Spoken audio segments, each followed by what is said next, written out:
আসন্ন এডিসি নির্বাচনকে কেন্দ্র করে ধলাই জেলার 6টি আসনে মনোনয়নপত্র দাখিল করলেন বিজেপি প্রার্থীরা। আজ জেলার ডেমছড়া, কচুছড়া, মনুছইল্যাংটা এবং ছামনু কেন্দ্রে বিজেপি মনোনীত প্রার্থী বিপিন দেববর্মা, সুকেশ দত্ত বড়ুয়া এবং ইসমাইল জয় ত্রিপুরা মনোনয়নপত্র দাখিল করেছেন। এর আগে প্রার্থীদের নিয়ে এক রোড শোতে অংশ নেন মুখ্যমন্ত্রী অধ্যাপক ডাক্তার মানিক সাহা সহ দলের নেতৃত্ব। মুখ্যমন্ত্রী বলেন, গণতান্ত্রিক পদ্ধতিতে যেভাবে নির্বাচন হওয়া উচিত তার এক ঝলক আজ পরিলক্ষিত হয়েছে। তিনি আশা করেন নির্বাচনে বিজেপি মনোনীত প্রার্থীরা জয়ী হবেন।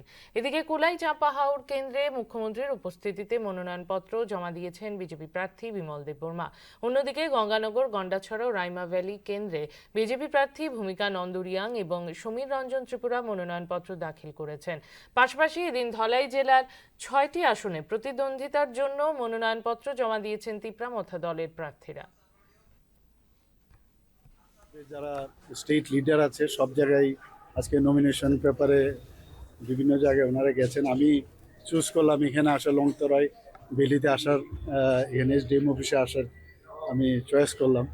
তো আজকে 3জন যারা নমিনেশন দিয়েছেন তাদের হয়ে আমি ওদের সাথে আমিও এসেছি, পুরো র্যালি করে এসেছি। মানুষের মধ্যে একটা বিরাট উৎসাহ দেখা যাচ্ছে এখন।